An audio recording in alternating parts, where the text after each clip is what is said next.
యాదగిరిగుట్ట లక్ష్మీనరసింహస్వామి ఆలయానికి భక్తులు పోటెత్తారు. వేసవి సెలవులు ఆదివారం కావడంతో ఆలయ పరిసరాలు సందడిగా మారాయి. దీంతో మెట్లదారి మార్గం కూడా రద్దీ నెలకొంది. స్వామివారి దర్శనానికి భక్తులు క్యూ లైన్లలో బారులు తీరారు. భక్తులు తమ కోరికలు తీరాలని మొక్కులు చెల్లించుకున్నారు. స్వామివారి ఉచిత ప్రవేశ దర్శనానికి సుమారు 3 గంటలు, ప్రత్యేక దర్శనానికి గంటన్నర సమయం పడుతుంది.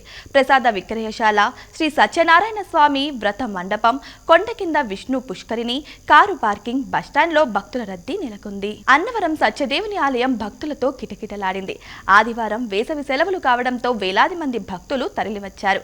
దీంతో ఆలయ ప్రాంగణం కిక్కిరిసిపోయింది. ఉదయం నుంచి సాయంత్రం వరకు భక్తులు పెద్ద సంఖ్యలో రత్నగిరికి తరలివచ్చారు. దీంతో స్వామివారి ఆలయ ప్రాంగణం, క్యూ లైన్లు భక్తులతో నిండిపోయాయి. స్వామివారి దర్శనానికి సుమారు 3 గంటల సమయం పడుతుంది. రద్దీకి అనుగుణంగా అధికారులు ఏర్పాట్లు చేశారు. శ్రీశైలం మల్లన్న క్షేత్రానికి భక్తుల రద్దీ పెరిగింది.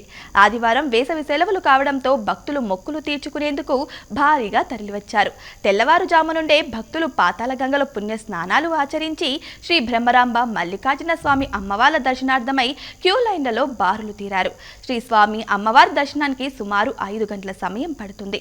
భక్తుల రద్దీ దృష్ట్యా భక్తులకు ఎటువంటి ఇబ్బందులు లేకుండా ఆలయ ఈవో పెద్దిరాజు అధికారులు ప్రత్యేక ఏర్పాట్లు చేశారు.